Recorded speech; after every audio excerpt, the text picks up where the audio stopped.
महात्मा गांधी ब्राह्मणवाद और पंडावाद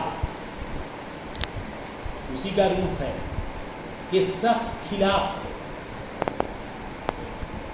गांधी वास्तव में थे तो बिल्कुल सनातनी, हिंदू धर्म के सनातनी थे वो, लेकिन ब्राह्मणवाद के एकदम खिलाफ। एक दफा का वाकया है कि इसी देवघर में, बिहार का हमारा हिस्सा, देवघर में हरिजनों को, दलितों को मंदिर जाने से पंडों ने रोक दिया। अब बताइए,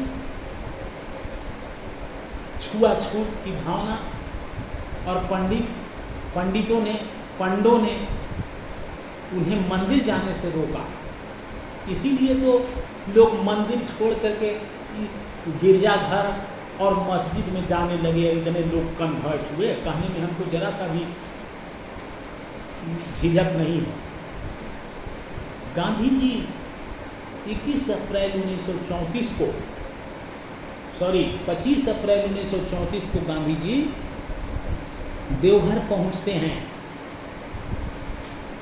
और इस मसले को हल करने का प्रयास करते हैं कि भाई क्यों हरिजनों को मंदिर नहीं जाने दोगे। और पंडों ने हमला कर दिया गांधी जी पर, जानलेवा हमला। वो तो कह लीजिए कि कुछ कांग्रेसी थे जो इनको बचाते हुए ले गए, और वहां पर कोई बिजली घर था जहां इन्होंने उनको सुरक्षित जो है सो रखा गया। तो ये सामंतवाद, ये ब्राह्मणवाद, ये पंडावाद, और इसी पंडेवादी ने, ब्राह्मणवादी ने एक दिन महात्मा गांधी का खून कर दिया।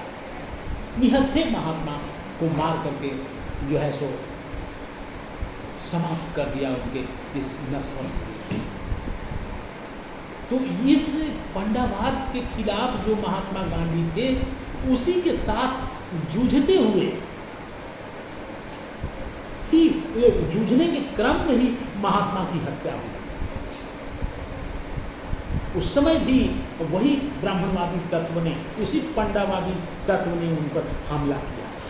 गांधी हमेशा दंगा फसाद के, असमानता के, मानवता के खिलाफ जो लोग होते थे उनके विरुद्ध लड़ते रहे सारी जिंदगी।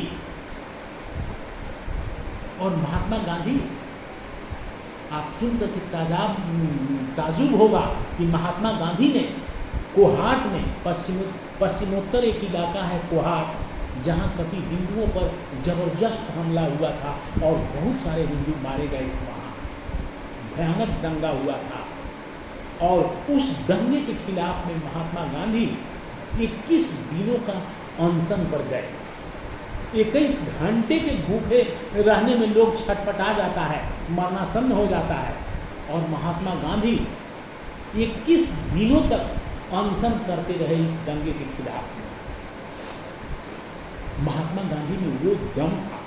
गांधी वैसा शख्स था जो जीवन भर अपनी बुराइयों के खिलाफ भी लड़ता रहा, अपने आप से भी लड़ता रहा, अपने जीवन को हमेशा वो जो है सो नैतिक रूप से जो है सो उच्च स्तर पर ले जाना चाहते रहे। आत्मनिरीक्षण, आत्मचिंतन, आत्मसुधार महात्मा गांधी के मूल मंत्र थे, और वो अंतिम समय तक उन्होंने ऐसा किया।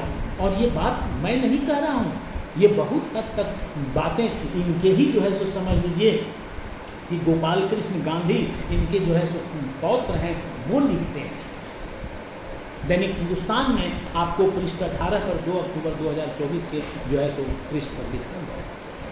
तो महात्मा गांधी पंडों के खिलाफ देवघर पहुँचे। 1934 की बात है, उस समय भूकंप भी अपने राज्य में भी आया था, पश्चिम चंपारण में। तो महात्मा गांधी ऐसे तत्व थे जो दंगा फसाद के खिलाफ मानवता के खिलाफ जो कोई चलता था उसके खिलाफ महात्मा गांधी खड़े हो जाते थे। ऐसे शख्स को भी आज भी सामंती तत्वों ने सही ढंग से गांधी को पहचाना नहीं। गांधी पर अध्ययन की जरूरत है, शोध की जरूरत है, उनको बढ़िया से समझने की जरूरत है। आज भी मैंने दैनिक जागरण में एक आलेख पढ़ रहा था बलवीर पुंज का, उस आदमी का नाम लेने में भी मुझे झिझक नहीं है। उसका आलेख जब मैं पढ़ा तो लगा कि आज भी सामंती तत्व गांधी को बढ़िया से पहचान नहीं पा रहे हैं। और एक दूसरी तरफ जो है सो गोपाल कृष्ण गांधी लिख रहे हैं, कितना शानदार। गांधी जी ने लिखा है कि विश्वास को हमेशा तर्क से तौलना चाहिए, जब विश्वास अंधा हो जाता है तो मर जाता है, महात्मा गांधी कहते हैं। अब देखिए इसी अखबार में कितना शानदार। और आज की स्थिति में जो स्थिति है सारी दुनिया में, जो मारकाट और का दौर जो है, दंगा फसाद और युद्ध का जो दौर है, देखिए क्या हालत है युद्ध के पश्चात। ये कैसा सीन है, कैसे बर्बादी हो रही है मानवता का, और कैसे मानवता के विरुद्ध जो है सो नंगा नाच हो रहा है। गांधी और समीचीन हो चुके हैं आज की तिथि में। Thank you. अब आप क्वेश्चन पूछ सकते हैं। सर, तो हाट में दंगा फसाद जो हुआ उसमें गांधी जी की क्या भूमिका है?